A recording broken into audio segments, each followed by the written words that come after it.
principal of the International Macrobiotics School. In a few weeks' time, I'm going to be giving a day's course here at the school in Devon on women's health, how to promote women's health and how to help heal a lot of different women's health problems. This is on Saturday, June the 24th. Full details on our website. And so I'm going to give 3 short talks introducing the kind of ideas, the subjects I'm going to be talking about.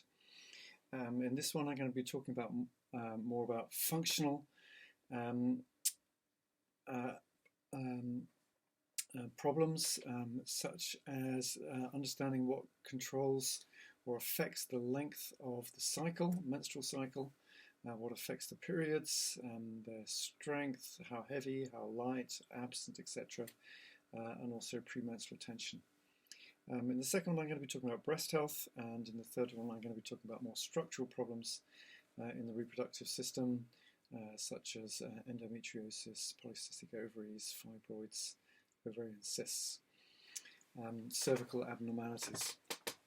So in this one, I want to talk about some functional problems. This area, Western medicine has not been good at. If women having heavy, painful periods, they may give painkillers, but there's not really an understanding of what is creating this. I just saw someone yesterday who has not had periods, not had a menstrual cycle for some years, and had blood tests, hormonal tests, everything okay, but for some reason she's not menstruating, doesn't have a cycle, and these kind of things Oriental medicine and macrobiotics has a good understanding of.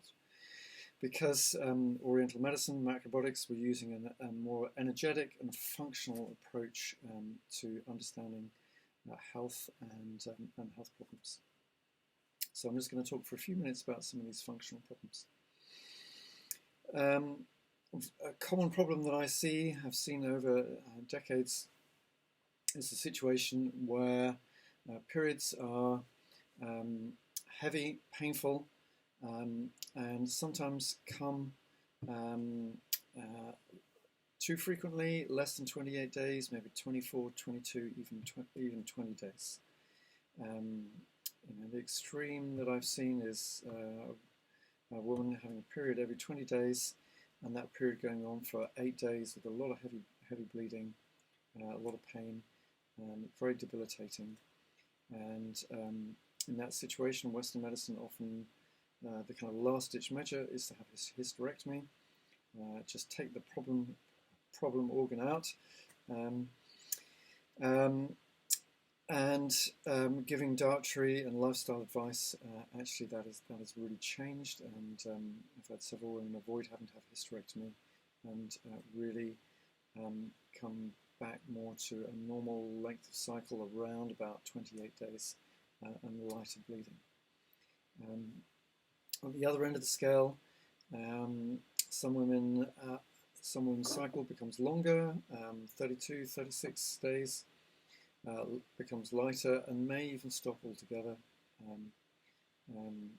as I was just describing. So we've got these two extremes, kind of heavy, sometimes too frequent periods, longer cycles, and maybe the cycle stopping. So Oriental medicine, macrobiotics, is all about understanding balance. It understands the function of the body in terms of balance. And we're using the Oriental ideas of yin and yang. Yang is more tension, heaviness, contraction in the body. Yin is more relaxation, expansion, but also weakness in the body. So we can understand these problems in terms of yin and yang, these two opposites. So when a woman is in balance, she's likely to have a cycle when she's of menstruating age, I should say. She's likely to have a cycle of around about 28 days, have a period of 3 or 4 days, heavier on the first day, but not a lot of pain, not preceded with a lot of premenstrual tension, etc.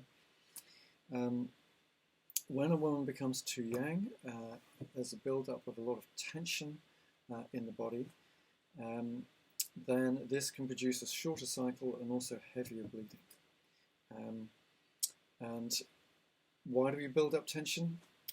It can be a number of factors: food, lifestyle, emotions. Food-wise, eating heavier foods, especially animal foods, especially meat, eggs, cheese, chicken, a lot of salt. These foods can create a lot of tension and contraction and heaviness in the body, and can really contribute to these kind of problems. Also, a lot of pressure, stress, overly busy, overly working, also creates a lot of tension in the body. Also, holding on to a lot of emotions, because when we express emotions, the body relaxes. If we're holding on to a lot of emotions, especially frustrations, anger, things not being right in life, then that also creates a lot of tension. Lack of nourishment, lack of support also creates tension in the body. So for people with this more yang tension related, eating a plant-based diet, cutting out most of the animal foods, maybe some few lighter fish dishes, seafood dishes, but eating mostly plant-based, a lot of vegetables, 60-70% vegetables, some grains, vegetable proteins, seeds, nuts, fruits, etc. Can really help. Seeing if one can de-stress one's life, create more space in one's life, get more rest, get more support, releasing a lot of held emotions can help as well. Then the body can relax. Then this big build-up of tension, which especially in the abdomen and in the uterus, is lessened, and usually within 2 or 3 cycles, the cycle may start getting longer, and the period's getting less heavy. Then there's the opposite situation, where the cycle is becoming long, blood is scanty, or the periods may stop altogether. So I just saw someone a couple of days ago in this situation, and this we would say is because the body condition has become too yin. There's a lack of nourishment, physical nourishment, from eating enough protein, oils, richer foods in the body, and also a lack of energy in the body in terms of Oriental medicine, especially a lack of kidney energy and spleen energy. Because a woman needs to have surplus energy in order to be fertile and to have a menstrual cycle, and for the lining of the uterus to build up, the endometrium to build up, which is then released and creates the period. So the woman I saw just very recently had been eating a very plant-based diet, vegan diet for a couple of years, a lot of fruits healthy, but it's also very watery and cooling on the body. It's not creating a lot of heat and build up in the body, and perhaps not enough oils and protein either. So my advice to her was to eat more protein, mostly vegetable protein, beans, tofu, tempeh, hummus, etc. But definitely some fish can be useful as a much more concentrated food source. And using more oils and fats in her cooking, including some saturated fats.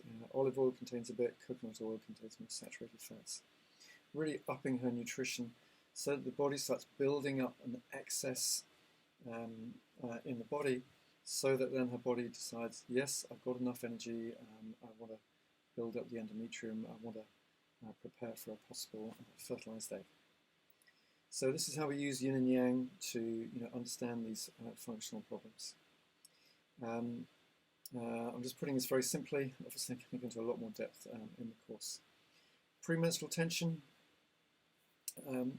so you can probably guess, more yang problem. Again, too much stress, pressure, overwork, and also eating too many yang foods, too much salt, meat, eggs, heavy foods, not enough light vegetables, lightly cooked vegetables, salads, vegetable pickles, lighter grains, lighter sources of protein, lentils, beans, tofu, etc.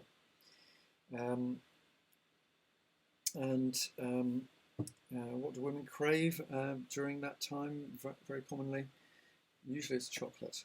They're craving some yin food because chocolate, combination of cacao, sugar, maybe some milk, has more yin, more opening, more relaxing effect on the body. So when we get especially too yang, tight, we can crave that more yin food. However, over a few cycles, if one can release that tension in the body through lightening up the diet, maybe de-stressing one's life, maybe having more fun, more movement, more dancing, more relaxing, more nourishment, and then the body can relax and that premenstrual tension will lessen. So this is just like a little window into the approach that I'm going to be using in the Women's Health Day on Saturday, June the 24th. If this really interests you, how to maintain good health, good female health, then please check that out on the website and come along.